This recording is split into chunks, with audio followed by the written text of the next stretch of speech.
Assalamualaikum warahmatullahi wabarakatuh. Alhamdulillahi rabbil alamin. Assalatu wassalamu ala asyrafil anbiya'i wal mursalin Nabi Muhammadin wa ala alihi wa sahbihi ajma'in. Allahumma la sahla illa ma ja'altahu sahla wa anta taj'aluhu sahla idza syi'ta sahla. Rabbi yassir wa la tu'assir, Rabbi yassir wa la tu'assir, Rabbi yassir wa la tu'assir, ya karim ya rabbal alamin. Terima kasih Fadhilatul Imam Ustaz Sanusi,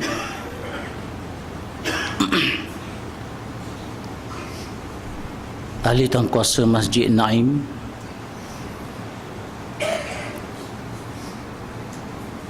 ustaz-ustaz, tuan guru, ahli-ahli ulama, muslimin, muslimat, hadirin hadirat yang dimuliakan Allah Subhanahu wa taala. Syukur alhamdulillah Allah melapangkan masa kita pada malam ini meneruskan amal ibadah di dalam bulan yang penuh diberkati, di mana rata-rata hari ini masjid, surau, balasah, sekolah-sekolah menengah, sekolah-sekolah rendah menyambut dan mengadakan program-program untuk memperingati kelahiran Nabi sallallahu alaihi wasallam. Maka kita di sini juga pada malam ini dengan niat yang sama, bagaimana nak melahirkan rasa cinta, nak melahirkan rasa rindu, bagaimana kita nak lahirkan rasa sayang kepada Nabi sallallahu alaihi wasallam. La budda, tidak dapat tidak, kita membuat program-program pengisian ilmu, majlis-majlis ilmu. Moga-moga majlis kita pada malam ini diberkati oleh Allah Subhanahu wa taala, dan kita semua akan digolongkan dalam golongan orang-orang yang mendapat mardhatillah insya-Allah.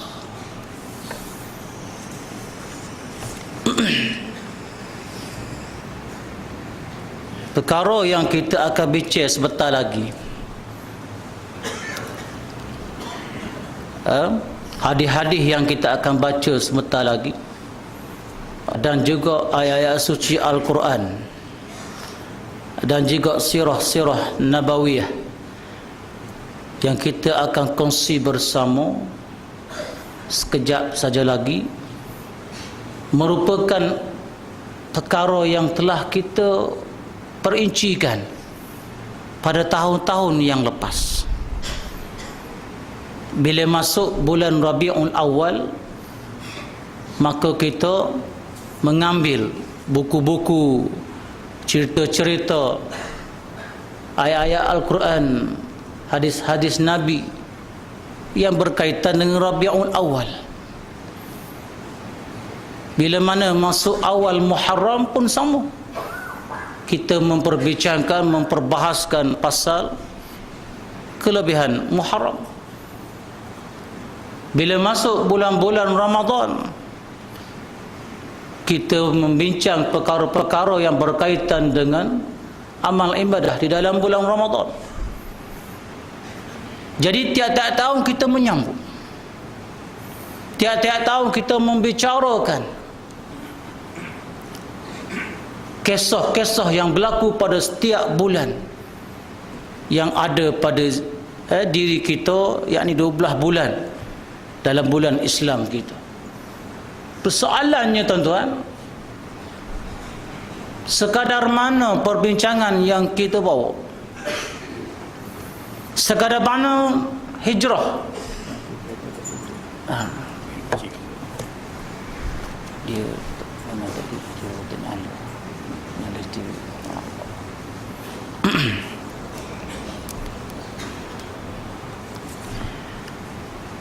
sejauh mana tahap keimanan, kepercayaan ke Nabi, kepada junjungan besar Nabi Muhammad sallallahu alaihi wasallam. Nak tahu kita bincang, program-program dilaksanakan, tetapi adakah lahir dalam hati kita rasa sayang pada Nabi sallallahu alaihi wasallam? Adakah dalam hati kita rasa nak ikut semua sunnah Nabi sallallahu alaihi wasallam? Adakah dalam hati kita terdetik satu azam, aku rindu pada Nabi sallallahu alaihi wasallam? Ini persoalan kita tuan-tuan. Sejauh mana yang kita akan dapat syafaat Nabi Muhammad sallallahu alaihi wasallam? Jadi ambo mari ni tuan-tuan minta maaf, bukan nak mengajar tuan-tuan, sebab ambo ni kalau ceramah di Kelantan ni dia jadi lain macam sikit, bahasa pun tukar dah, bahasa Terengganu jadi Kelantan tu. Tengok pula tuan-tuan datang malam ni nak berseri-seri muka wajah-wajah orang yang beriman kepada Allah. Tak, kita rasa duk-dak ni dalam hati. Takut tak kena orang ambo mengajar. Tengok tu email kita munawwaran fil lail, fil hazal lail. Ambo tak apa segar ni. Jadi minta maaf sekiranya ada suara yang tidak dapat dikontrol. Sebab batuk, demam, rititan daripada balik. Ambo baru balik, bawa jemaah ke umrah baru ni bulan 12 cuti sekolah, baru 5 hari balik.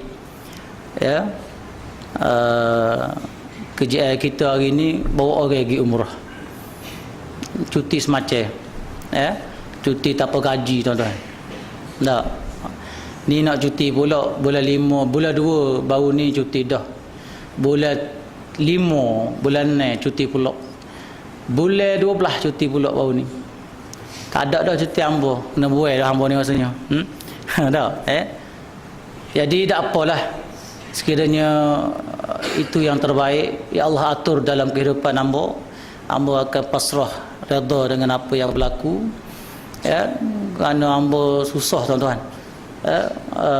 bertugas di masjid, salah sebuah masjid yang tersohor, masjid yang sangat tersohor dengan kontroversinya. Bukan sohor gapo, sohor kontroversi. Kalau tak ada sini orang jetih dah. Ada dah. Jadi jangan royak deh. Jangan royak mau mari ni. Tapi hak lepas tuan-tuan, terlepas juga. Hak mari baru ni Ustaz, Imam. Terlepas juga ada orang masuk dalam Facebook tuan-tuan. Terlepas. Tak apalah. Sebab kita yakin dengan kuasa Allah SWT. Kita yakin dengan pegangan akidah yang kita bawa pada hari ini, yang merupakan salah satu daripada akidah yang telah dianjurkan oleh Nabi sallallahu alaihi wasallam. Fala takhshawhum wakhshawni. Ustaz Allah sebut dalam Quran, jangan kamu takut akan mereka, yakni manusia. Mu kena takut akan aku, kata Allah. Maka kita yakin rezeki di tangan Allah, apa-apa jua yang berlaku adalah datang daripada Allah. Maka kita redha, dan apa yang berlaku lepas ini, kemungkinan ada satu peristiwa yang akan berlaku pada diri hamba. Kita tunggu, waiting and standby panggil. Tak ada benda tuan-tuan, saja ya. Sebab hamba sibuk busy orang putih panggil, lorak capur caduh. Sebabnya bila bergaul dengan umrah-umrah jemaah ni, puak-puak jemaah ni, maka hok Kuala Lumpur panggil kuliah sejid dia, hok Selangor panggil, hok Perak panggil, rintitan daripada apa yang kita ajar mereka, apa yang kita beri ilmu kepada mereka. 12 hari di tanah suci, mengubah mereka. Allah beri hidayah pada mereka dengan peristiwa-peristiwa yang kita bawa kepada mereka. Kita menceritakan apa yang berlaku di Jabal Uhud, apa yang berlaku di Jabal Rumat, apa yang berlaku di Jabal Rahmah, apa yang berlaku di peristiwa di Masjid Jumaah, apa yang berlaku peristiwa di Masjid Quba. Semuanya kita ceritakan. Mereka balik dengan pengisian yang baik, alhamdulillah. Maka mereka jemput kita, kuliah tepat-tepat mereka. Hebat tuan-tuan. Di Terengganu kuliah dapat sambutan juga, tapi tengok tepat mana. Tapi di Kelantan alhamdulillah hebat, di Pasir Putih hebat, di Jeli hamba pernah pergi kuliah sana, alhamdulillah. Penuh manusia-manusia yang dahagakan ilmu-ilmu Allah Subhanahu wa taala. Baik. Maka apa yang kita nak kongsi pada malam ini? Kita mengambil satu hadis Nabi sallallahu alaihi wasallam yang berbunyi Salasum man kunna fihi wajada halawatal iman an yakuna Allah wa rasuluh ahabba ilaihi mimma siwahuma wa an yuhibbal mar'a la yuhibbuhu illa lillah wa an yakraha an ya'uda fil kufri kama yakrahu an yukzafa fin nar. Rawahul Bukhari dan juga Muslim. Dalam satu hadis Nabi sallallahu alaihi wasallam menceritakan kepada kita ada tiga elemen, ada tiga perkara, tiga syarat untuk mendapatkan kelazatan beriman kepada Allah Subhanahu wa taala. Nabi gambarkan tiga perkara ini. Barang siapa yang ada di kalangan manusia yang ada tiga perkara ini, maka dia akan mendapat kelazatan, kemanisan beriman kepada Allah Subhanahu wa taala. Di antara yang pertama kata Nabi, an yakuna Allah wa rasuluh ahabba ilaihi mimma siwahuma, yakni mencintai Allah, mencintai Rasul lebih daripada kedua ini. Barang siapa yang mencintai Allah, barang siapa yang mencintai Rasul lebih daripada segala-gala apa yang ada di atas muka bumi hari ini, maka mereka akan mendapat kelazatan, mereka akan mendapat feel, mereka akan mendapat kemanisan beriman kepada Allah Subhanahu wa taala. Maka apa-apa yang datang kepada mereka, mereka dapat bersabar, mereka dapat menerima akan ujian-ujian Allah, kerana mereka meletakkan Allah dan juga Rasulnya yang paling utama. Maknanya tuan-tuan, kalau kita tengok definisi yang lain, kita kaitkan dengan kehidupan kita pada hari ini. Adakah kasih kita kepada Allah? Adakah kasih kita kepada Nabi melebihi daripada nikmat-nikmat yang lain? Kita ada keluarga, kita sayang keluarga. Kita ada isteri, kita sayang isteri. Tapi sayang keluarga, sayang isteri, adakah lebih daripada sayang kepada Allah dan juga Rasul? Kalau kita sayang bini kita, sayang pada anak kita, sayang pada harta kita lebih daripada Allah dan Rasul, maka keimanan kita tidak ada lagi tuan-tuan. tahap kemanisan, kelazatan beriman yang Nabi gambarkan dalam hadis ini, kita tak dapat merasainya. Kita sayang lagi harta daripada Nabi sallallahu alaihi wasallam. Kita sayang lagi mesyuarat kita, perniagaan kita daripada menunaikan arahan-arahan Allah Subhanahu wa taala. Kita sayang lagi dunia ini lebih daripada Allah. Maka kita bukan lagi di kalangan orang-orang yang mendapat kelazatan, mendapat kemanisan beriman kepada Allah Subhanahu wa taala. Ini yang pertama. Teringat akan satu kisah, tuan-tuan, bagaimana kita nak lahirkan rasa sayang pada Nabi, bagaimana kita nak lahirkan rasa cinta pada Allah Subhanahu wa taala. Yang kita sambut hari ini, Maulidun Nabi, Maulidin Rasul, kelahiran Nabi sallallahu alaihi wasallam. Adakah padan? Adakah hanya sekadar melafazkan di bibir? Adakah kita hanya sekadar menampalkan perkataan I love you Muhammad, I love you Islam? Adakah sekadar itu? Kita bawa sedikit sirah-sirah para sahabat. Riwayat-riwayat mengatakan banyak di kalangan sahabat mereka melahirkan cinta, melahirkan kasih sayang, mereka rindu pada Nabi. Di antaranya kita ambil seorang sahabat yang paling rapat dengan Nabi sallallahu alaihi wasallam, iaitu Abu Bakar As-Siddiq. Tuan-tuan tengok buku, tengok kitab riwayat ataupun kehidupan Abu Bakar As-Siddiq. Satu hari, tuan-tuan, beliau yang Abu Bakar As-Siddiq pergi ke rumah Nabi sallallahu alaihi wasallam, menanyakan kepada isteri Nabi, iaitu anaknya sendiri, Aisyah radhiyallahu anha. Tanya pada Aisyah, wahai Aisyah, apakah amalan yang Nabi buat aku masih lagi tak buat? Kata Abu Bakar. Kita nak lahirkan rasa cinta pada Nabi, kita menyambut kelahiran Nabi, nak rasa sayang rindu pada Nabi sallallahu alaihi wasallam. Abu Bakar tanya, tuan-tuan, anaknya Aisyah radhiyallahu anha, apakah amalan Nabi ya Aisyah yang mana Nabi buat ayah tak buat lagi? Kita balik dah, hak mana Nabi buat kita tak payah buat. Kita betul tak? Betul tak ni? Kita mengaku lakon ni. Kekasar kambo ni tak? Oleh dah dah. Kita memang gini kalau kuliah, ustaz, memang nak marah omong gerai tak learning tak?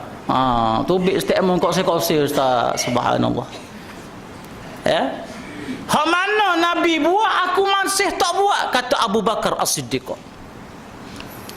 Apa jawab Aisyah, tuan-tuan radhiyallahu anha? Apa yang Nabi buat ayah buat belaka dah ayah. Hak mana Nabi buat ayah buat belaka dah ayah, jangan bimbang. Lalu Abu Bakar As-Siddiq klik balik rumah dia. Selang 2-3 hari mari pula bertanya kepada Siti Aisyah, apa hari ni apa yang Nabi buat ayah tak buat? Ayah, apa yang Nabi buat ayah buat belaka dah. Jemaahnya, sedekahnya ayah buat belaka. Balik pula Abu Bakar As-Siddiq. Selang 2-3 hari mari pula. Sebab apa, tuan-tuan? Takut miss dengan sunnah Nabi, takut miss dengan apa yang Nabi buat. Aku masih tak buat, kata Abu Bakar. Takutnya dia, tuan-tuan. Nak compare dengan kita hari ni, nak banding dengan kita hari ni, jauh, tuan-tuan. Bagaimana tuan-tuan menyambut kelahiran Nabi sallallahu alaihi wasallam? Adakah hanya duduk dalam satu kumpulan berara? Tak, adakah itu yang dianjurkan? Hak dianjurkan gapo dia Nabi buat, kita kena buat. Bukan selawat. Selawat ni boleh, memang boleh. Banyak man salla alayya salatan wahidah sallallahu alaihi biha asyara atau kama qala. Betul dah, barang siapa yang solat pada aku sekali, selawat pada aku sekali, maka Allah akan selawat padanya 10 kali. Betul.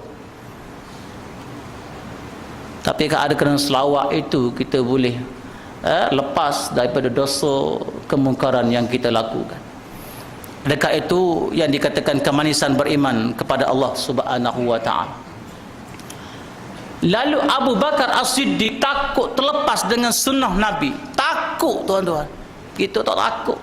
Sunnah Nabi kita lawan. Man ra'a minkum munkaran. Dalam hadis 40 mula-mula sekali. Innamal a'malu binniyat, diikuti dengan hadis-hadis yang lain. Di antara man ra'a minkum munkaran. Bagi siapa yang tengok kejahatan, yang tengok kemungkaran, yang tengok kezaliman berlaku di depan matamu, falyughayyirhu biyadi, maka mu kena tegah dengan tangan, yakni kuasa yang ada. Tetapi bagi kita tidak ada apa-apa. Mana kita nak cari syafaat Nabi sallallahu alaihi wasallam? Mana, tuan-tuan? Adakah kita layak masuk syurga? Adakah kita layak mendapat syafaat daripada Nabi sallallahu alaihi wasallam? Tuan-tuan fikirlah sendiri. Tanya diri kita, muhasabah diri kita sebelum kita tidur. Adakah aku layak menerima syafaat Nabi Muhammad sallallahu alaihi wasallam? Ini yang dibimbangi oleh Abu Bakar As-Siddiq. Lalu berulang-ulang ia daripada rumah menuju ke rumah Nabi sallallahu alaihi wasallam menanya akan pengkhabaran daripada Aisyah. Apa lagi yang Nabi buat aku tak buat? Last sekali Aisyah tengok ayah dia ni pergi mari. Lalu dia pun sebelum Nabi wafat. Nabi buat sokmo lepas sembahyang subuh. Nabi singgah di rumah orang Yahudi. A'ma yang buta mata. Tak boleh nak bangun, lupuh. Sakit dia ni. Tapi dia ni tidak pernah walaupun satu saat menghina Nabi sallallahu alaihi wasallam. Setiap kali Nabi nak pergi sejid, dia menghina Nabi. Tiap kali Nabi lalu di depan rumah dia, dia mengata kesat kepada Nabi. Tiap kali Nabi lalu depan rumah dia kata di Muhammadmu ni gila, tuan-tuan. Membawa satu ajaran yang nak memecah belahkan di kalangan masyarakat aku, kata Yahudi yang buta. Tapi Nabi sallallahu alaihi wasallam akhlaquhu kal Quran, akhlak Nabi seperti mana Al-Quran. Bila mana Nabi dikeji, dihina, dikata kesat, dikata bodoh, dikata gila, tuan-tuan, tapi Nabi sallallahu alaihi wasallam nak menunjukkan akhlaknya pada umat dia. Selepas sembahyang subuh, dia berhenti rumah orang tua yang Yahudi yang buta tadi, dia suap makanan dalam mulut Yahudi. Subhanallah. Ini satu ibrah, satu pengajaran yang boleh kita ambil pada malam ni. Bagaimana akhlak Nabi, hak kita sayang, hak kita rindu, hak kita nak dapat syafaat Nabi sallallahu alaihi wasallam, hak kita sambut Maulidin Nabi sallallahu alaihi wasallam. Orang kata kesak pada dia, orang kata gila muni celaka muni. Dia tak marah, tuan-tuan. Bahkan dia ambil makanan, dia suap dalam mulut Yahudi yang buta tadi. Inilah Nabi Muhammad Rasulullah, tuan-tuan. Khabar, tuan-tuan, jiran kita marah kita, tuan-tuan, kita pergi tak rumah dia? Jiran kita marah, dia panggil tahlil, kita pergi tak? Gila nawak pergi. Confirm tak pergi? Betul tak Ustaz? Ustaz tahu mungkin Ustaz pergi. Ambo tak agak. Tak, kalau ambo tak agak tu berat lagi dia ni. Orang kata keji pada kita, dia ni jahat, dia ni nipu. Kita boleh suap bubu dalam mulut dia, boleh? Tuan-tuan, akhlak Nabi yang kita nak ikut malam ni. Hak cerita Nabi lahir tu sama dah Ustaz dah. Hak tu orang cerita sama dah Nabi lahir bila malam hari Isnin 12 Rabiul Awal tu orang tahu belaka dah. Kita nak cari intipati. Sebab apa kita kena ikut Nabi sallallahu alaihi wasallam? Nabi Nabi suap mulut Yahudi, Yahudi telah molek-molek. Nabi suap air, Yahudi tu telah molek-molek. Tak kata apa. Nabi dah kata, kata kat aku tak. Nabi dah gitu tuan-tuan. Jahat dia kata kat aku ni. Kelas sudu-sudu ni. Dah berlaku gitu tuan-tuan. Akhlak yang kita nak ikut Nabi sallallahu alaihi wasallam. Kita cerita-cerita gini tuan-tuan, di Mekah, di Madinah, seorang menangis, 40 orang, 46 orang menangis belakang. Dengan rebah-rebah menangis. Sedih. Sebab terkenang akan sirah Muhammad sallallahu alaihi wasallam. Lalu bila berlaku begitu harian, kullayaum, hampir setiap hari lepas sembahyang subuh, Nabi berhenti suap makanan pada Yahudi yang menghina akan Nabi sendiri. Pas habis Nabi pun royak nak klik pula. Pagi sembahyang pula Yahudi marah pula pada Nabi Muhammad. Sedangkan orang yang suap pada dia dah Nabi sallallahu alaihi wasallam. Jahatnya Yahudi yang akma ini tuan-tuan. Lalu Abu Bakar kata, hak ni aku tak buat. Ayah tak pernah buat hak ni. Maka hari ni kata Abu Bakar As-Siddiq, pak aku sayang Nabi, aku rindu Nabi, aku nak dapat syafaat Nabi, sedangkan sahabat radhiyallahu anhum ajma'in kita tak tahu mana lagi ni.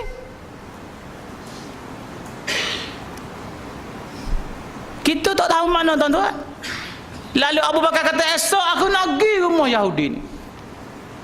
Lalu sapalah tuan-tuan, lepas sembahyang subuh, subuh macam Nabi juga, Abu Bakar As-Siddiq naik ke rumah Yahudi tadi, mengeluarkan makanan, lalu dia suap dalam mulut Yahudi.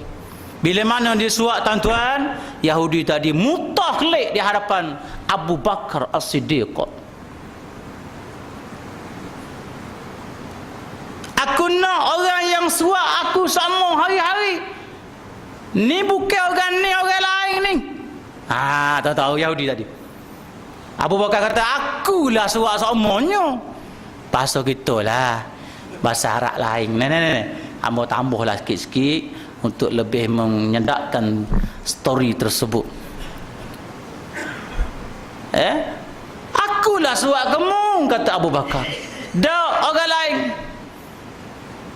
Sebab orang tu suap ke aku, sebelum dia suap dia kecek dengan aku, dia tanya khabar aku, dia penyek-penyek makanan aku, kemudian dituangkan air lembut rasa makanan tersebut, aku boleh telan molek-molek, mudah mu suap seketul lalu aku nak telan warna, kata Yahudi. Ni cerita ni bukan rekaan, ni bukan cubaan, ni betul-betul. Tuan tengok dalam sirah, cari cerita ni memang ada, cuma ambo tambah sikit lah nak suruh sedap. Producer terbaru dia baik, mudah, dia terlampau prihatin, dia seorang yang sangat lembut, seorang yang baik hati, kata Yahudi yang amat. Aku nak dia, tolong panggil dia. Lalu Abu Bakar As-Siddiq tuan-tuan bergelangan air mata. Sebab Nabi tak ada dah, Nabi wafat dah. Lalu Abu Bakar As-Siddiq kata, wahai pak cik, dia telah meninggal dunia. Dia telah meninggal dunia pak cik. Aku nak tahu siapa dia. Dialah yang selalu menyuap ke dalam mulutmu makanan. Aku tahu dah, aku nak tahu siapa dia. Abu Bakar As-Siddiq tuan-tuan, seorang sahabat yang tak boleh nak menyebut Nabi Muhammad, nama Muhammad selepas Muhammad sallallahu alaihi wasallam meninggal dunia. Selepas Nabi wafat, ramai di antara sahabat tak boleh nak sebut nama Nabi Muhammad sallallahu alaihi wasallam. Bila mana sebut Nabi Muhammad, maka jatuh sakit dan pingsan, menangis mereka kerana rindu pada Nabi sallallahu alaihi wasallam. Kita ada tak begitu tuan-tuan? Nak cuba tanya diri kita. Apa warak-warak belakang ni? Tak, lebih warak daripada hamba lagi, insya-Allah. Hamba doakan. Kita ada tak begitu bila sebut Nabi Muhammad? qala Nabi sallallahu alaihi wasallam. Ada tak kita sambut sallallahu alaihi wasallam? Ada tak kita ingat pada Nabi? Bila mana kita duduk dalam kehidupan kita, kita makan gaji, adakah kita ikut cara Nabi sallallahu alaihi wasallam? Tu persoalan ambo. Bila mana kita ni berniaga, adakah kita ikut cara Nabi sallallahu alaihi wasallam? Adakah kita ikut? Tu persoalan kita. Hak sambut semua nak tahun Maulidin Nabi sallallahu alaihi wasallam. Abu Bakar tuan-tuan menangis bila menyebut akan nama Muhammad. Di kalangan para sahabat menangis bila mengenangkan Nabi sallallahu alaihi wasallam. Begitu juga dengan Bilal bin Rabah, di antara orang yang paling rapat dengan Nabi, susah dan senang bersama Nabi sallallahu alaihi wasallam. Bila mana menyebut Nabi Muhammad, jatuh pengsan Bilal bin Rabah. Kerana rindu yang amat sangat pada Nabi sallallahu alaihi wasallam. Kita nak gitu tuan-tuan. Tak ada kata kita ni ingat gitu, oh Nabi Muhammad dialah pesuruh Allah, tak. Ikut sungguh sunnah, peraturan, kehidupan, pergaulan, percakapan, waraknya Nabi, ibadahnya Nabi, dalam kehidupan suami isterinya Nabi, semua kita ikut. Dan dari segi pemerintahan kepimpinan Nabi pun kita wajib ikut tuan-tuan. Tu hak kita nak suruh lahirkan rasa rindu sayang cinta pada Nabi sallallahu alaihi wasallam. Maka Abu Bakar tak boleh sebut nama Muhammad tuan-tuan. Dikata dialah yang datang menyuap makanan kepadamu setiap hari, walaupun mu keji dia, walaupun mu kata kesak pada dia, mu kata gila pada dia, dialah Muhammad Rasulullah. Abu Bakar As-Siddiq menangis tuan-tuan, kerana rindu dan sayang pada Nabi sallallahu alaihi wasallam. Lalu Yahudi yang buta tadi, adakah dia Muhammad Rasulullah? Adakah dia yang aku kata jahat? Adakah dia yang aku kata gila? Adakah dia menyuap makanan setiap hari dalam mulut aku? Kata Yahudi. Dialah Muhammad Rasulullah, kata Abu Bakar As-Siddiq. Tiba-tiba Yahudi tadi tuan-tuan menangis bersama dengan sahabat Nabi Abu Bakar As-Siddiq, sama-sama ngaung tuan-tuan. Lalu pegang tangan Abu Bakar As-Siddiq, ya akhi, wahai saudaraku, ajarkan aku ajaran Nabi Muhammad sallallahu alaihi wasallam. Tuan-tuan, dengan akhlak Nabi, seorang yang Yahudi menentang Nabi, memfitnah Nabi, mengata buruk kepada Nabi, tiba-tiba convert pada Islam, convert kepada ajaran Nabi sallallahu alaihi wasallam, kerana yakin dan kerana cinta pada Nabi sallallahu alaihi wasallam. Waktu kita nak tuan-tuan. Tuan-tuan kalau cerita gini di atas bah, duk Mekah, nangis lalu. Sebab kita duduk dekat dengan makam Rasulullah. Assalamualaikum ya Rasulullah. Assalamualaikum ya Abu Bakar. Assalamualaikum ya Umar.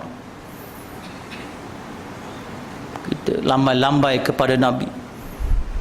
Jangan ada ikut orang kursi-kursi cium nangis. Tak, kita dah ayahlah, kita istilam saja. Kita lambai. Assalamualaikum ya Rasulullah. Sambil membaca doa di situ. Tuan-tuan, berlaku di kota Mekah tuan-tuan, berlaku di kota Madinatul Munawwarah. Lalu Abu Bakar As-Siddiq menangis memeluk Yahudi tadi dan mengislamkan orang Yahudi yang a'ma, yang buta penglihatannya. Ini kisah akhlak. Walaupun Nabi sudah wafat, tapi sehingga kini kita mengamalkan sunnah Nabi sallallahu alaihi wasallam. Itu yang pertama. Kata dalam hadis tadi, sekiranya kita mencintai Allah dan Rasul lebih daripada segala-galanya, maka lahirlah rindu, sayang, takut, gerun dengan Allah, gerun dengan azab Allah, gerun dengan hukum-hukum Allah tuan-tuan.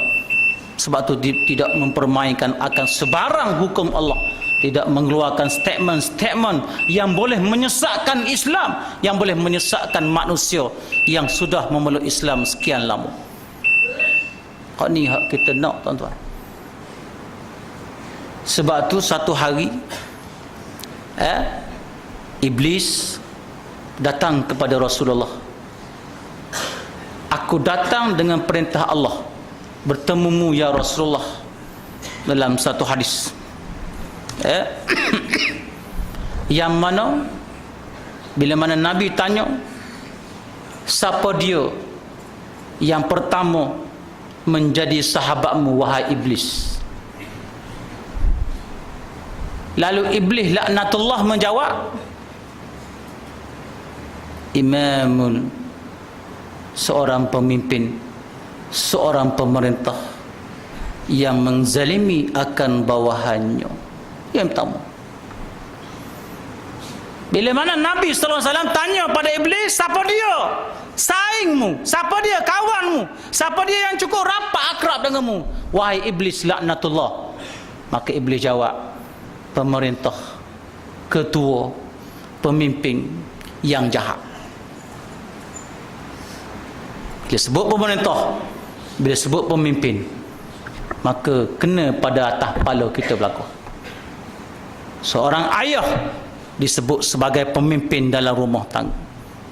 Seorang imam memimpin di kalangan para jemaah mukim ataupun negeri.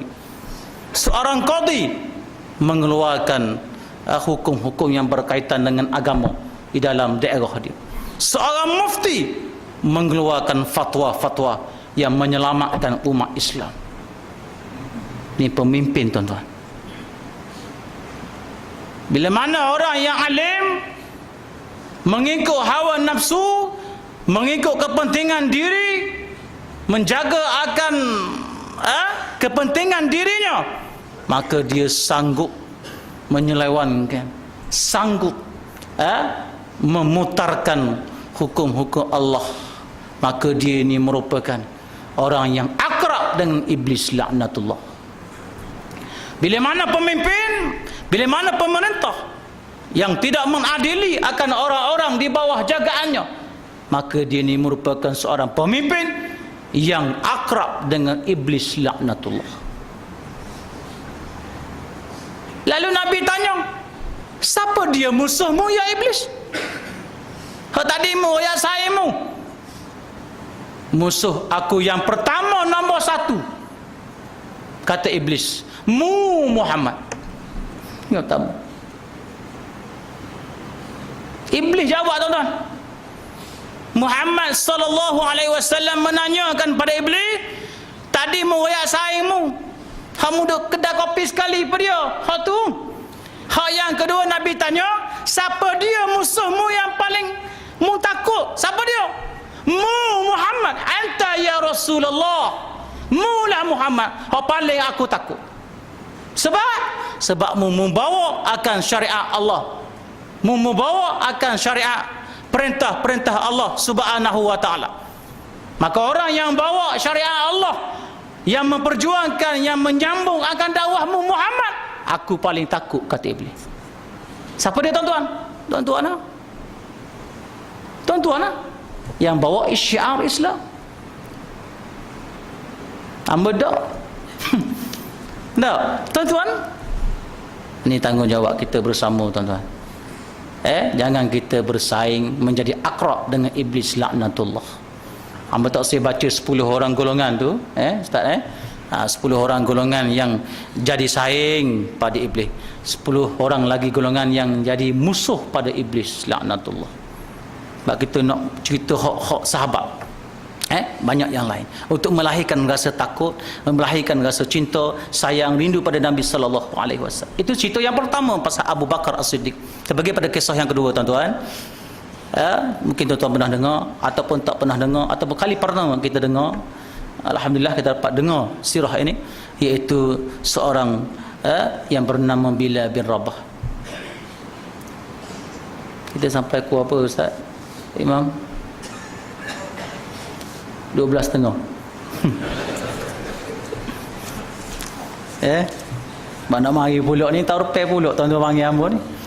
Ndak, lepas panggil tarpah, panggil nung pulak, Maulidi Rasul pulak sekali lagi. Bila bin Rabah, di antara orang yang rapat dengan Nabi, muazzin Nabi sallallahu alaihi wasallam. Walaupun Bila bin Rabah ini dikhabarkan bukan dia yang dapat ilham dalam mimpi untuk melafazkan kalimah-kalimah tayyibah, yang mana Tok Bilal Masjid hari ini melafazkan azan. Dikhabarkan dalam sirah, dalam riwayat mengatakan Abdullah bin Zaid, orang yang bermimpi kalimah-kalimah tayyibah dalam mimpinya. Allah mengilhamkan kepadanya kalimah yang kita azan pada hari ini. Bila bawa berlari hingga ni Abdullah bin Zaid nak rayak cerita yang baik ini pada Rasulullah sallallahu alaihi wasallam. Pada waktu semayang subuh, lepas semayang subuh, Abdullah bin Zaid bertemu Nabi, ya Rasulullah, aku dapat dah bagaimana kita nak memanggil orang-orang Islam supaya datang berjemaah. Lalu Nabi SAW kata pada Abdullah bin Zaid, cuba kamu keluarkan. Lalu Abdullah bin Zaid tuan-tuan mengeluarkan perkataan-perkataan yang diazan oleh bila-bila di kampung kita, di sejik kita, dan di tempat-tempat semayang dan sebagainya. Lalu kata Nabi, mu tak boleh azan Abdullah bin Zaid, kita wi kepada Bilal bin Rabah. Sebab apa? Sebab Bilal bin Rabah ni keimanannya begitu hebat. Suaranya tak sedap. Tak, orang Arab azan mana sedap? Sedap orang kampung kita lagi. Nahwan ada. Tak, Hijaz ada. Tak mari ke orang jemaah. Tapi Bilal bin Rabah azan tak ada ngena-ngena untuk Bilal siapa-siapa ni. Bilal bin Rabah azan dengan biasa. Orang Arab, tak, orang Arab dia azan tak macam kita, biasa je, tak ada lagu-lagu. Tetapi keberkatan barakah mereka, Bilal bin Rabah bila azan, seluruh penduduk Madinah keluar tuan-tuan. Bila Bilal bin Rabah azan, seluruh kota Madinah datang di Masjid Nabi. Walaupun ketika itu Masjid Nabi hanya sebesar raudah yang kita tengok di dalam Masjid Nabi sallallahu alaihi wasallam. Itulah asal Masjid Madinah yang dibina oleh Nabi, iaitu raudah. Itulah masjid asal Nabi. Tuan-tuan pergi Madinah, tuan-tuan tengok ada tiang tu, ada 6 tiang yang menggaitkan kawasan raudah Nabi. Kalau tuan-tuan tengok daripada bawah ke atas, tiang tadi tidak dimaskan sehingga sekarang untuk membezakan. Itulah kawasan raudah Nabi sallallahu alaihi wasallam, yakni Masjid Nabi yang asal. Sebab tu kena pergi dengan orang tahu, bukan nak tambah tahu dak. Hamba super orang lain juga. Cuba kita cerita. Ya baru tahu. Mihrab ada dalam tu, ada 5 mihrab. Mihrab paling utama iaitu mihrab Nabi sallallahu alaihi wasallam, yang Nabi bersembahyang di situ ketika Nabi mengimamkan para sahabat. Kekal sehingga sekarang. Dia ada beberapa tempat-tempat yang perlu kita tahu dalam Masjid Nabi. Satu lagi Madinah, tak pergi dalam raudah dah. Pergi sembahyang luar tu sebab jauh kan, jalan kaki pergi lipat lagi. Aku ambil kau orang. Kelek lipat pergi tepi tiai, tak pergi pak raudah. Tak. Sebab orang ramai biar lu batu isok kat orang biar lu. Subuh kat orang biar lu esok lah. Gitu semua. Hak tulur. Baik. Bila bin Rabah tuan-tuan, selepas kewafatan Nabi sallallahu alaihi wasallam, dia tak boleh azan di Masjid Nabi. Ini cerita dia tuan-tuan. Sebab apa? Bila dia azan, dia nampak bayangan Nabi sallallahu alaihi wasallam keluar daripada rumah Nabi, berjalan menuju ke saf di dalam Masjid Madinah. Bila mana dia sembahyang sunat, dia nampak Nabi tengah sembahyang sunat tuan-tuan. Bila mana dia duduk i'tikaf dalam masjid, dia nampak Nabi duduk di tempat ahli suffah dipanggil. Di dalam masjid Nabi ada satu tempat yang dipanggil ahli suffah. Kalau tuan-tuan pergi Madinah, tak cari mana tempat ahli suffah, sehingga sekarang ada lagi, iaitu di belakang makam Rasulullah, keluar daripada Raudah. Di situlah ada tempat yang dibina lebih kurang 2 kaki, 10 kali 10, berebut-rebut orang nak duduk di atas tempat ahli suffah itu. Sebab apa? Itulah tempat para sahabat dan tempat musafir, orang-orang yang datang luar daripada Madinah singgah di masjid Nabi. Mereka duduk di tempat itu mendengar akan tazkirah Nabi sallallahu alaihi wasallam. Di situlah tempat Nabi mengajar orang-orang yang baru dalam Islam. Itu dipanggil tempat ahli suffah. Jadi pakak berebut nak duduk atas tu, mu tolak aku tendaimu dah, pakak duduk situ. Kita tak tahu benda ni, benda tempat ni ramai orang berebut. Nah, sebab apa ya jadi orang nak pergi sini? Tu kena tahu perjalanan riwayat sirah. Baik. Lalu Bilal bin Rabah hari ini dikuburkan di Damsyik. Kalau kita nak pergi melawat Bilal bin Rabah, kuburnya iaitu di Damsyik. Ya, tuan-tuan. Dikhabarkan tempat Damsyik ini banyak di kalangan para ahli Syiah, sehingga kan kubur Bilal bin Rabah diletak di hujung tanah perkuburan kerana meraihkan puak-puak Syiah yang utama. Ini dan Damsyik berlaku. Sebab Bilal bin Rabah ni Sunni.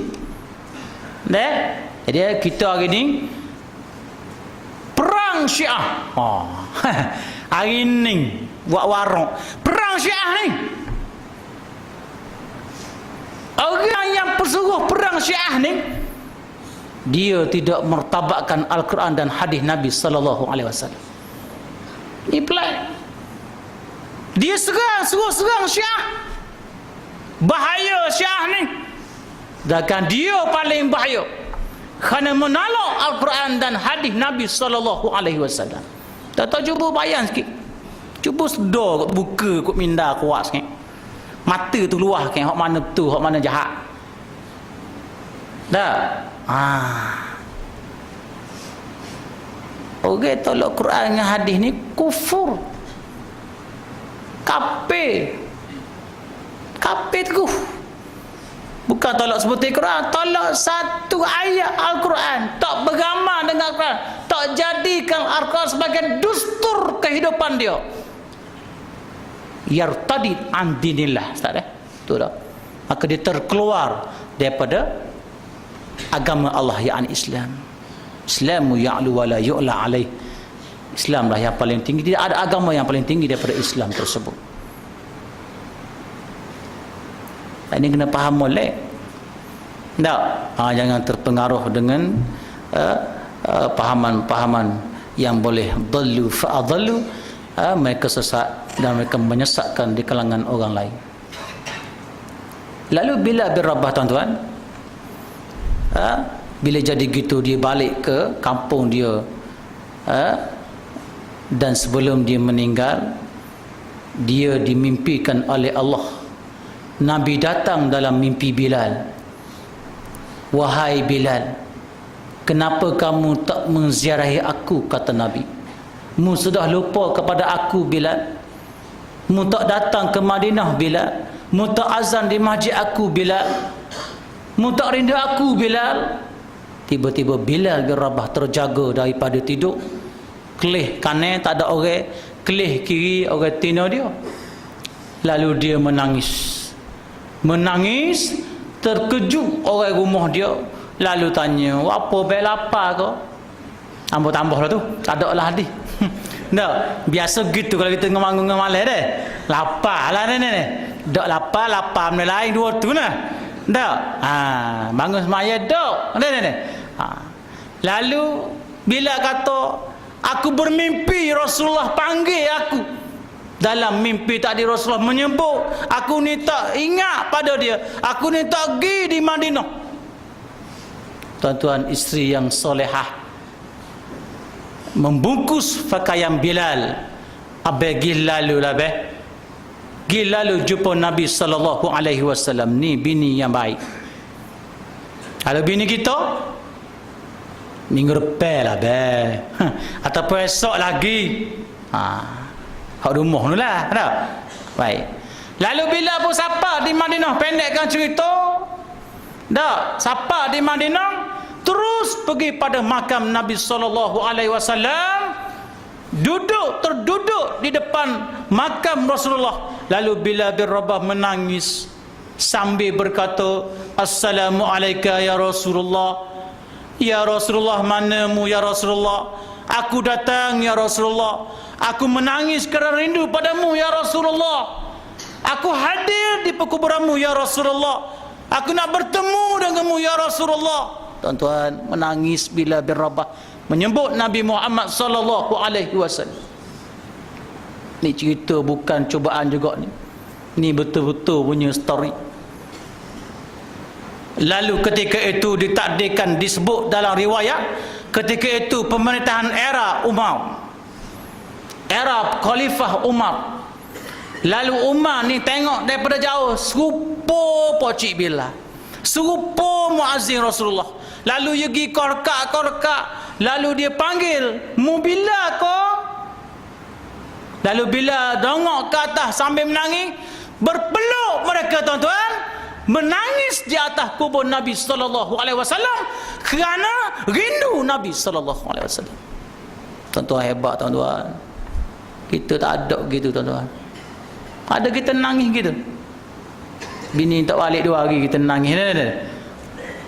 Tok laki mati malah nangis kita. Puai kita mati tak nangis. Oh laki.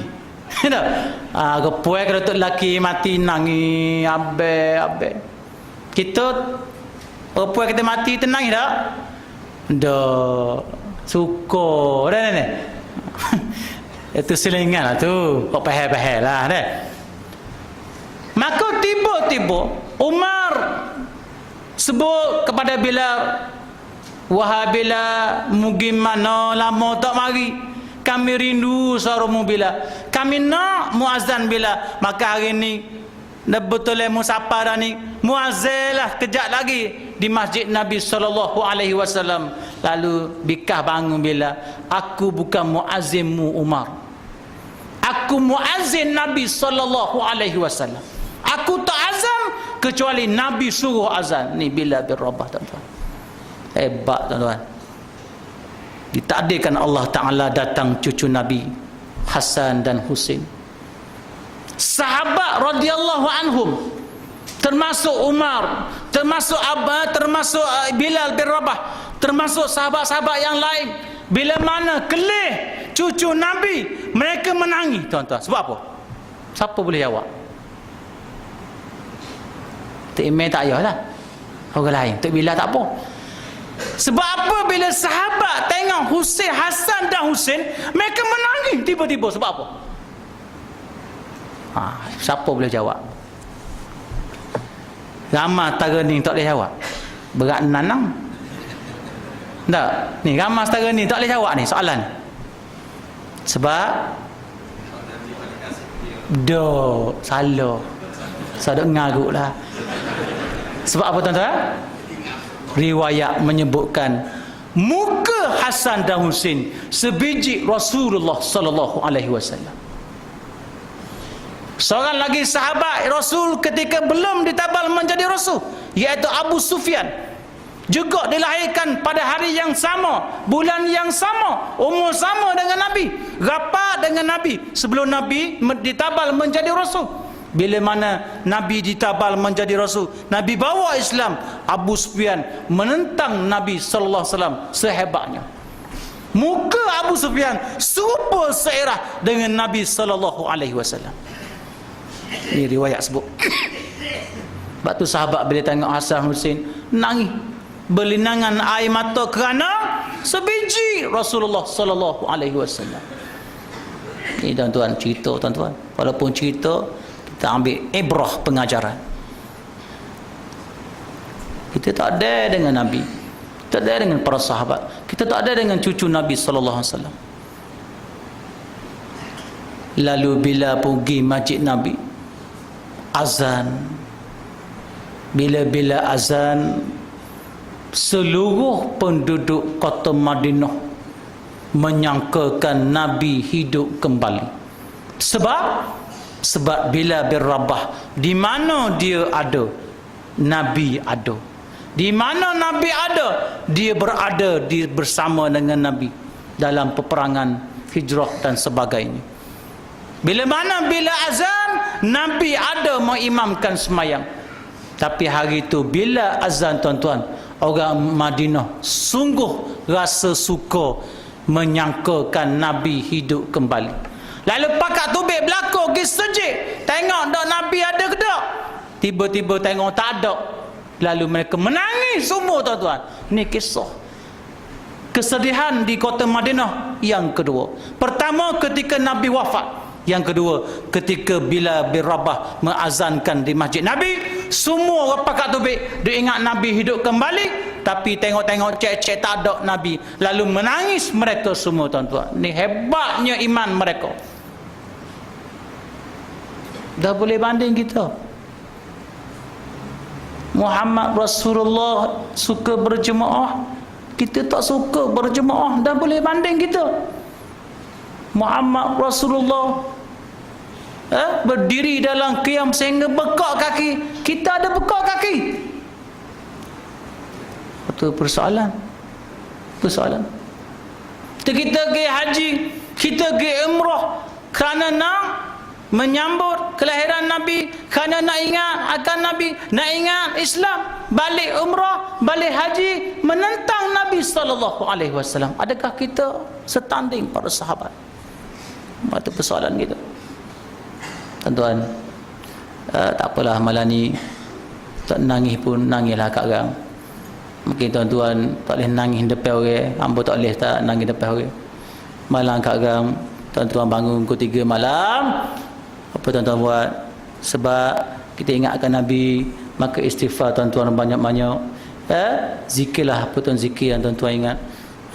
Astaghfirullah Rabbal baraya. Sebutlah apa yang Astaghfirullah minal khataya. Sebutlah apa-apa tuan-tuan supaya menitiskan air mata kerana Islam. Kita tak pernah nangis kerana Islam. Percaya tak apa kata? Para sahabat menangis tuan-tuan. Disebut dalam kisah peperangan Uhud. Amba cerita sikit walaupun tuan-tuan tak nak dengar tak apa. Amba cerita. Amba bukan tuan-tuan suruh ceramah, dengar je amba kata apa. Dengar aja. Pemalah juga berat. Bukan suruh kuliah, dengar je apa yang amba. Dalam peperangan Uhud, ketika dalam perjalanan menuju peperangan Uhud, Nabi sallallahu alaihi wasallam diilhamkan oleh Allah agar membuang 333 orang ataupun 330 orang di kalangan tentera Islam ketika itu, yang mana Allah sebut kena buai dia ni kerana dia ni berpura-pura beriman kepada aku, dia ni munafik. Nabi buai tuan-tuan 333 orang. Kalau salah hamba minta maaf, hamba tak ingat angka yang sebenar. Lebih kurang gitulah khilaf. 330 orang. Perjalanan nak pergi ke perang Uhud, belum sampai di Jabal Uhud, Nabi kehekkan, Nabi buaikan 330 lebih. Kerana mereka ni munafik, nak memunahkan di kalangan para tentera Islam. Bila siapa di Uhud, Nabi arahkan bergerak di antara satu sama lain.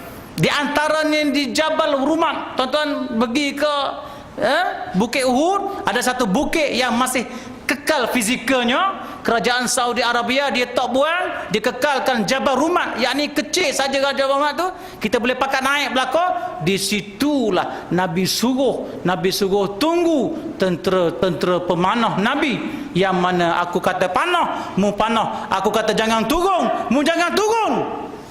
Tetapi oleh kerana desakan tipu daya iblis dan rasa nak kepada habuan dunia, sehingga menang pusingan yang pertama. Umat Islam menang pusingan yang kedua ketika mereka mencuba mengalahkan pihak musuh Islam. Ketika itulah terdapat di bawah bukit Jabal Rumah itu dan di banjaran Uhud itu satu lembah yang mana banyak ghanimah, harta rampasan perang, banyak barang-barang yang nak dikumpulkan untuk diagihkan kepada tentera-tentera Islam. Lalu puak-puak yang telah diamanahkan pada Nabi duduk di atas Jabal Rumah. Mereka memegang panah, tetapi lupa dengan ikrar, lupa dengan bai'ah dengan Nabi, terpesona dengan habuan dunia sehingga meninggalkan Islam di belakang, mengebuk harta rampasan perang. Lalu mereka gugur dalam peperangan tersebut, menyebabkan umat Islam ketika itu kalah dalam peperangan Uhud. Tuan-tuan boleh tengok, saksikan bukit Jabal Rumah turun di bawah. Inilah manusia yang Allah sebut dalam Quran, yang Allah sebut dalam hadis, bila mana di akhir zaman mereka terpesona dengan habuan dunia, terpesona dengan perhiasan dunia, pangkat, kebesaran, wang ringgit, sehingga melupakan ajaran Allah, melupakan Islam, melupakan sunnah Nabi sallallahu alaihi wasallam. Lalu mereka mati dalam keadaan yang kafir. Tuan-tuan, peperang Uhud. Duduk sini tuan-tuan tak nampak. Bila duduk sana tuan-tuan nampak, oh lagu tu. Bila nampak RM500 ni, lupa arah. Subhanallah. Ni tengah ada bagi ni. Tak. Tepat ambo lah tuan-tuan duduk kat sini. Kesubuh ya. Tak. Duduk bagi lah ni. Duduk cek mu siapa dia, mu anak siapa dia. Mu orang mana, mu orang mana ni? Cek. Orang kita beres apa? 500. Ni tuan-tuan. Al-mal wal banu zinatul hayatid dunya wal baqiyatus salihah. Harta dan anak-anak merupakan perhiasan dunia semata-mata. Betul kata Nabi dalam hadis tadi, 3 perkara. Yang pertama, kalau mu rasa Allah mu sayang, mu cinta, mu taat setia, rindu pada Nabi lebih daripada hartamu, mu berjaya dalam dunia, mu akan diselamatkan di dalam dunia, mu akan duduk dalam syurga Allah Subhanahu wa taala. Tapi kalau masih sayangkan pangkat, masih sayangkan kedudukan, sayangkan harta, sayangkan gaji kita, sayangkan perniagaan kita, sehingga meninggalkan apa yang diharamkan oleh Allah, maka kita tuan-tuan, keimanan tidak ada di sisi Allah Subhanahu wa taala. Kita bila berabah tadi tuan-tuan, bila masuk asyhadu anna Muhammadar Rasulullah, bila tak boleh sebut tuan-tuan, lalu pengkhabaran dinyatakan dalam sirah, bila jatuh pesek ketika mana menyebut asyhadu anna Muhammadar Rasulullah, tak boleh nak sebut. Inilah kekasih Allah, inilah saing-saing Nabi yang mana mereka tak boleh sebut Nabi Muhammad selepas kewafatan Nabi sallallahu alaihi wasallam. Ini yang kita nak. Boleh lagi Ustaz?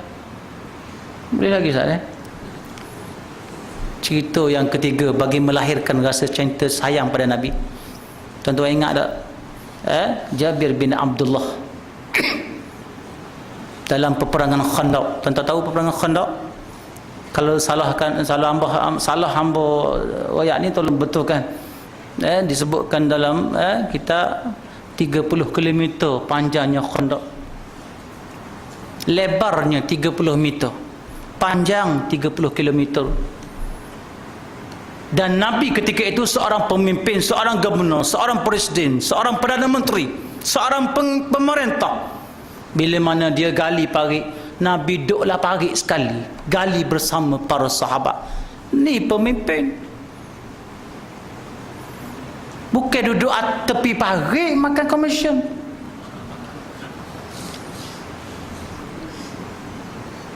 Ni duduk tepi parit, demo 10%, kawin 20%.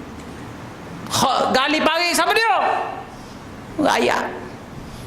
Nabi dok tuan-tuan, Nabi nak tunjuk pada kita. Bukan nak cerita politik ni. Cerita kisah Nabi, jangan salah faham.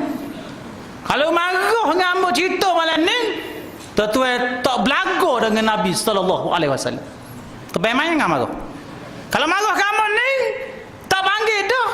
Tuan-tuan tak panggil Nabi datang sini tuan-tuan. Tuan-tuan marah hina pada sunnah Nabi sallallahu alaihi wasallam. Jangan marah. La taghdab. Jangan kamu marah. Marah ni munafik. Dah, anak marah tu biar lalu. Baik. Lalu apa berlaku tuan-tuan? Ketika Muhammad sallallahu alaihi wasallam menggali parit, dulu mana ada kes nak gali parit. Tak ada blazer, tak ada pakai cok tu cakur. Tuan-tuan bayangkan 30 meter besar lebar, panjang 30 kilometer. Dan bila nak siap, itulah peperangan Khandaq yang diadiakan oleh siapa dia? Salman Al-Farisi. Betul tuan-tuan Kalau salah tegur hamba tak pandai mana. Salman Al-Farisi inilah yang ilhamkan kepada Nabi untuk menjaga kita daripada pihak musuh. Kita bina parit. Lepas tu ada satu masjid di sana, Masjid Salman Al-Farisi. Baik.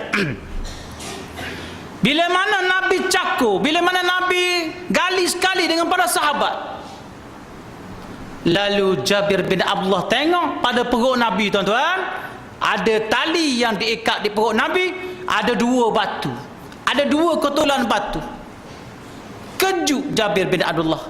Lalu kuih Rasulullah, ya Rasulullah, buat apa mu ikat batu di perutmu?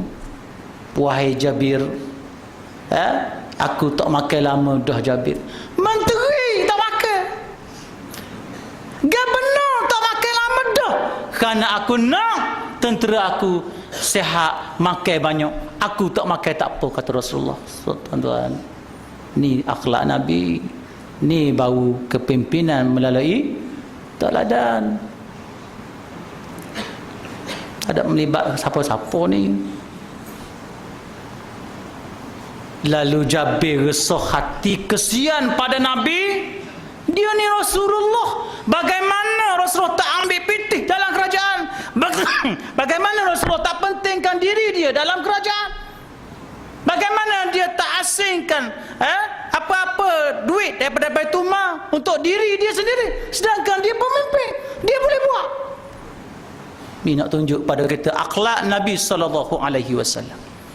Lalu Jabir unggah balik rumah. Wahai isteriku yang disayangi, kata Jabir, apa yang ada di rumah? Kata bini dia, Abang, ada 2 keping roti. 1 untuk kau, 1 untuk aku, kata isteri dia. Ada 2 keping roti. So untuk mung Abang, so untuk aku. Apa yang ada lauk tak ada Abang. Gapa ada belakang rumah? Setengah riwayat mengatakan ayam seekor, setengah riwayat mengatakan kambing. Lalu Jabir bin Abdullah ambil kambing sembelih. Ia suruh isteri dia masak, kerana Rasulullah pemimpin yang agung akan makan rumah kita selepas gali parit sembahyang zuhur jap lagi. Lalu Jabir bin Abdullah rasa lega tuan-tuan, kerana siap belakang dah ni. Tak apa, kita korbankan roti demi perjuangan Islam, demi perjuangan Nabi untuk menyebarkan Islam, untuk mempertahankan agama Allah. Lalu Jabir pun suka hati tuan-tuan, bini yang masak ada 2 keping roti. Lalu dia pun pergi bisik, pergi tempat gali parit tadi, bisik kepada Rasulullah, ya Rasulullah, lepas ni kita sembahyang zuhur, pas sembahyang pergi hamba makan roti dengan kambing. Maka Rasulullah ni betul benda, orang luruh, orang baik. Lalu dia pergi pun naik atas tebing tinggi. Ya ashabi, wahai sahabat-sahabat aku, lepas mai zuhur ni kita pergi Mah Jabir bin Abdullah makan roti dengan kambing. Jabir pening tuan-tuan, kepala gini, pegang kepala, tak ada apalah dia ni. Kalau kita kata celaka sungguh dia ni, kalau kita gitu, orang panggil dia seorang, dia panggil perhabis. Tuan-tuan tahu tak jumlah tengah kali parit berapa? 1000 orang. Tak ada apalah Jabir. Pucat tuan-tuan, biru muka, biru, pucat biru lalu.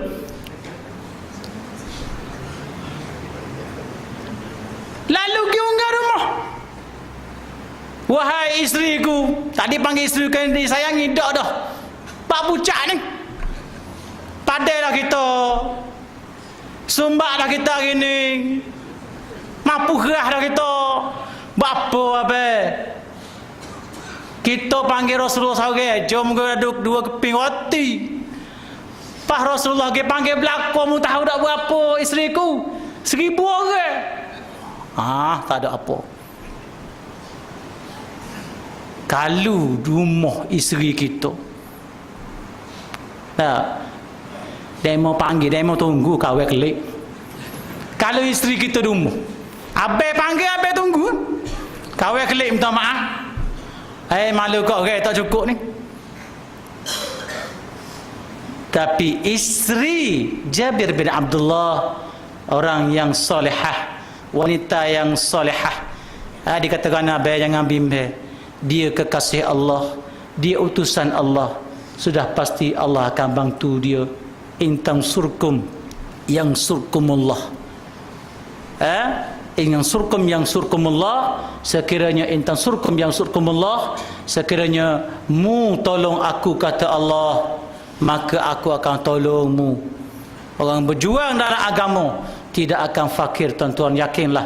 Orang berjuang dalam Islam akan senang kehidupannya dunia dan akhirat. Rezekinya bertambah luas kalau kita duduk dalam perjuangan Islam. Tuan-tuan yakin dengan bantuan Allah Subhanahu wa taala. Lalu Jabir ada isteri yang baik, dia pun lega lah tuan-tuan, kelik gilah gitu tebing parit mula, beres tak ada masalah. Lalu habis gali parit, semayang zuhur, habis semayang zuhur Nabi kata mari semua kita pergi mau Jabir makan roti dengan kambing. Rasulullah bawa duduk depan kali para jemaah, Jabir duduk belakang kali tuan-tuan, sebab takutlah kalau kita pun takut.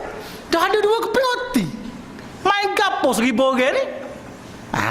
Tuan-tuan, cerita mukjizat Nabi dan cerita pengajaran ibrah yang kita nak ambil. Orang yang berjuang dalam Islam, yang ikut sunnah Nabi, Allah tolong dia tuan-tuan. Allah beri kemenangan kepada dia. Idza jaa nasrullahi wal fath wa ra'aitan nas yadkhulu. Tuan-tuan ingat tak surah tu? Bila mana Allah beri kemenangan pada satu hari pada umat Islam, maka mu akan kelih manusia ramai berbondong-bondong akan membantu Islam, masuk Islam belaka. Ni Allah janji, kita kena yakin ni. Bila? Wallahu alam. Allah yang lebih mengetahui. Lalu siapa mau Jabir? Jabir mana? Ya Rasulullah duduk belakang. Takut. Marilah sini kata Nabi. Mana rotinya, mana kambingnya? Tu dalam raga belal tak pernah kelih mana muka takut ni. Nak tunjuk raga pun ya Rasulullah duduk dalam raga tu roti, kambing atas buyuk tu. Buatlah lagu mana be? Kau demo lah. Nak Jabir pun lari belakang. Tubik daripada rumah, takut malu pada sahabat. Lalu Nabi pun tanpa membuka raga, ambil roti, ambil kambing, wi para sahabat. Ambil roti, ambil kambing, wi para sahabat. Habis, alhamdulillah. Allah menyelamatkan Islam. Sebab tu kita kena duduk dalam Islam. Kita duduk dalam perjuangan Nabi, baru hidupan kita selesa, lebih kaya, lebih barakah, lebih keselesaan. Tuan, jangan takut. Ni pergi dengar kuliah susuk motor. Susuk. Tahu susuk? Orang Terengganu panggil susuk. Orang sini panggil gawa. Potolo tak? Habis kuliah pukul 12 tengah orang klik belakang dah. Dia tak klik lagi cari motor, tak jumpa mana tu. Pelik tu. Bukan nak watching. Cari motor. Susuk lajuk, takutnya pada manusia. Kan takut tulis nama motor ni ceram. Tadi yang sebut dah, fala takhshawhum, jangan kamu takut akan mereka, yakni golongan-golongan yang nak membinasakan Islam. Wakhshawni, kamu kena takut pada aku, kata Allah. Lalu habis belakang, nyanda kenyam belakang, Nabi pun panggil, ya Jabir, ta'ala hina ya Jabir. Mai sini Jabir. Mai, gelar kita pula. Jabir kata, apa kata tu? Ada apa dah akunya? Tinggal pinggir saja je. Rupanya tuan-tuan, Jabir ambil roti, Jabir pun ragu. Takut lagi ni. Tak apa yakin mana ni. Tak. Mata berjaya. Tak ragu boleh ragu. Weh, ada ya Rasulullah. Ada 2 keping lagi roti. Subhanallah. Ini perjuangan Islam. Sebab tu jangan takut. Allah bantu. Allah bantu Islam. Walaupun sekarang ini masih berkuasa orang-orang yang zalim, orang-orang yang jahat di kalangan dunia, di atas dunia hari ini, tapi satu hari tuan-tuan, insya-Allah yakin dengan surah Idza jaa nasrullahi wal fath. Suratul Nasr, betul pertolongan Allah SWT. Lalu Jabir apa yang berlaku tuan-tuan? Bila tengok roti tetap ada 2 keping, kambing tak luar-luar, lalu ia tinggal roti, lalu ia bikah bangun, duduk berdepan dengan Rasulullah. Setengah riwayat mengatakan lutut Jabir berlaga dengan lutut Nabi SAW, lalu mengambil tangan Nabi, cium tangan Nabi, lalu mengatakan kepada Nabi, kalau inilah bukti aku tak yakin lagi mu ni Rasulullah, siapa aku ya Rasulullah? Ni Jabir bin Abdullah. Kita tak yakin dengan perjuangan Nabi hari ini. Kita tak yakin nak ambil sunnah Nabi. Siapa kita? Sedangkan para sahabat yakin dengan pertolongan Allah, yakin dengan utusan Allah, yakni Rasulullah. Kita sampai peringkat kita tak yakin dengan apa yang dibawa oleh Nabi sallallahu alaihi wasallam. Fikir tuan-tuan, pakat royak pada semua saudara mara kita yang tak mari, jiran-jiran sebelah kita, anak beranak kita. Khabarkan perkhabaran yang kita pakat dengar malam ni. Mudah-mudahan memberi hidayah pada kita, memberi input kepada kita agar melahirkan rasa sayang dan cinta pada Nabi sallallahu alaihi wasallam. Amba rasa setakat tu dulu tuan-tuan. Jadi sebelum kita mengakhirkan slot kuliah kita ini, bagi sesiapa yang nak menyebarkan saham akhirat, mungkin di masjid ini kita pakak bina masjid dulu, amba mari kecil je sana saja. Sekarang alhamdulillah di belakang dah besar, jemaah pun makin ramai. Maka amba nak buka satu saham akhirat. Amba tahun lepas ada orang 2 ekar tanah di Gombayu Besut. Di sana masih lagi tidak ada pondok ataupun ma'had tahfiz Al-Quran. Maka amba tengah bina sekarang ni tuan-tuan dalam tanah 2 ekar tersebut. Di mana-mana yang berminat, yang rasa nak menambahkan saham akhirat, di sini tuan-tuan buat dah. Mungkin di pondok-pondok di sekitar Kelantan tuan-tuan beri dah. Maka agihkan pula yang lain daripada harta yang Allah beri kepada kita, sumbang sedikit sebanyak di Ma'had Tahfiz Al-Quran wal Tarbiyah hak amba sendiri, insya-Allah tuan-tuan boleh bubuh pitih tuan-tuan hak banyak tu dalam Maybank. Ambil nombor akaun sekarang 5630 4610 8522. Hamba hafal tuan-tuan, sebab kadang-kadang orang malam pun telefon, orang Labuan pun telefon, sebab kita masuk dalam website, jadi semua negara tengok. Jadi kita perlukan lebih 5 juta lebih untuk buat 3 blok asrama, 1 masjid, 5 buah rumah guru, rumah ustaz-ustaz, dan 1 bilik, 1 dewan makan, 1 masjid dalam 300 pelajar kita boleh muat dalam satu jemaah.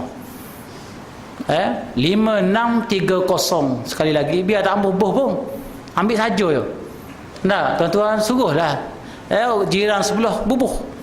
Nah, royaklah ambil boh dah. Nah, 5630 4610 8522. Di sana nanti insya-Allah lahir hufaz-hufaz yang menjaga akan Al-Quran, menjaga akan kalamullah, qiyamulai mereka, belajar mereka tidur mereka, iktikaf mereka, hafal Quran mereka di situ. Maka mengalirlah saham tuan-tuan sehingga akhirat. Tuan-tuan mati sekalipun, saham tadi bergerak mustamirun, forever, ever and ever, tak putus tuan-tuan. Sehinggalah kita berjumpa di padang mahsyar. Lalu malaikat akan tanya, Allah menanyakan kepada malaikat, ada tak dia ni pada golongan miskin? Ada tak daripada harta dia ni pada sekolah-sekolah agama untuk bina masjid dan sebagainya? Lalu malaikat pun kata, siasat ada dia ni. Pernah belanja Ustaz Sanusi makan KFC. Pernah, contoh ni. Malaikat kira juga. Apatah lagi tuan-tuan yang selalu pernah bantuan. Maybank tuan ada sekali lagi 5630 4610 8522. Maybank atas nama Ma'had Tahfiz Al-Quran wal Tarbiyah. Jadi kami memerlukan dana, dan sebenarnya tuan-tuan sudah berhenti daripada masjid. Tak ada stay hamba hamba tugas sehingga 5 tahun lebih.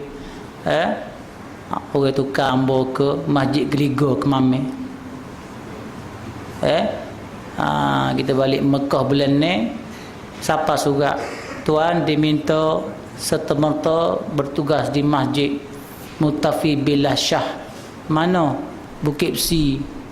Jauh tuan-tuan. Ayo ke hamba. Inilah perjuangan Islam. Bila orang bawa Islam yang sungguh-sungguh, manusia benci. Kalau orang benci, ya Allah, dia bawa Islam. Kalau manusia suka dia, maknanya dia ni sepelek juga Islam. Dah, ni betul ni tuan-tuan. Kalau kita royak hak agama, orang benci, orang marah, tu golik. Memang orang marah bila bawa agama. Maka hamba buat rayuan. Maka pergi Mekah pula doa pada Tuhan bila 10 belik kelik bila 10 hari pula surat. Tuan diminta bertugas di Masjid Geliga Kemamang pula. Allah. Hak selai bau ni pada muka. Hak selai bau ni. Tu tuan-tuan cerita dia. Maka hamba pun istikharah, doa pada Tuhan, mana yang terbaik. Allah tunjukkan jalan pada aku ya Allah. Aku nak menyebarkan syiar Islam tu saja. Maka hamba korbankan gaji hamba hampir dekat-dekat 3,000 lebih tuan-tuan. Terus resign. Tidak ada apa-apa sehingga sekarang. Hamba buat surat terus. Dia nak sangat hamba ni. Dah kita iwak lebih kurang je. Kita pun ada angin kau dah. Kita pun buat surat peletakan jawatan. Dengan royak ni pok jatih ni dia. Royak Rasin ni ni. Royak. Tapi rezeki Allah tuan-tuan. Orang tak putus-putus panggil hamba buat kuliah tuan-tuan. Allah SWT mengganti, rupanya ada jalan yang lebih baik. Daripada jalan yang kita duduk hari ni, kita buat kuliah pun dihak-hakkan tertentu saja. Allah Ta'ala ganti. Mungkin asbab niat kita tu baik, nak menyebarkan agama. Allah tak putus-putus sehingga sekarang. Mari semua telefon menyumbang kepada Mahat untuk percepatkan pembinaan Mahat, dan juga tak putus-putus orang memanggil untuk memberi kuliah ke tempat mereka. Jadi alhamdulillah, mungkin hamba korbankan sedikit gaji untuk agama, sebab hamba mikir tak besar mana dah orang lain 1,500 sayang lagi. Pertemuan di antara dunia dengan agama. Jadi Allah, alhamdulillah, Allah menunjuk jalan yang baik. Mungkin ini ujian untuk hamba diri sendiri. Kita banyak dosa, banyak kelemahan. Mungkin Allah uji kita setakat mana nak nilai keimanan kita tuan-tuan. Maka panggillah pula hamba. Lepas ni jangan segan-segan. Di masjid-masjid yang berdekatan panggillah. Ini kita duduk freedom dah ini. Kita ngamuk lah ni. Dulu kita duduk lajar. Hari ni kita bebas daripada tahanan ISA. Beres kita. Tak. Jadi mari orang ni panggil Perak Manjung panggil, hal ni panggil Korupo panggil. Jadi mungkin itu cara rezeki yang baik untuk keluarga hamba, mungkin itu yang Allah letakkan. Mudah-mudahan Allah beri lagi hidayah pada hamba, ketaatan yang lebih kepada Tuhan untuk memohon kepadanya hidayah. Moga-moga sama-sama kita dapat taufik dan hidayah sama-sama daripada hasil kuliah yang kita buat. Tuan-tuan dapat input memperbaiki amalan ibadah masing-masing, insya-Allah. Maka hamba minta maaf sekiranya kuliah malam ni terkasar bahasa dan mengambil masa tuan-tuan yang begitu lama. Tak, mungkin biasa habis dah kuliah, tapi hari ni begitu panjang. Jadi hamba minta maaf dan hamba minta terima kasih pada musi kita, imam sendiri, semua IJK, semua jemaah muslimin muslimat yang sudi mendengar. Duduk sekejap dalam tazkirah kita, insya-Allah. Aku li qauli hadza wa astaghfirullahal azim li wa lakum. Wassalamu alaikum warahmatullahi wabarakatuh.